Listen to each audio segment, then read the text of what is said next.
चुनरिया चोरी चुरा के तेरा दिल ले गए।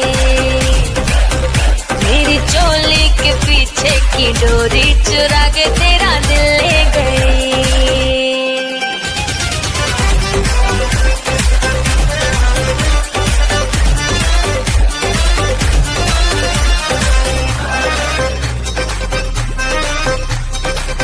रूप तेरा ये क्या कयामत है, तेरे जलवे है आफत सनम।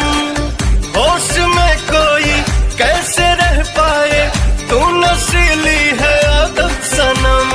बातें जब तू करता है मुझको हीरो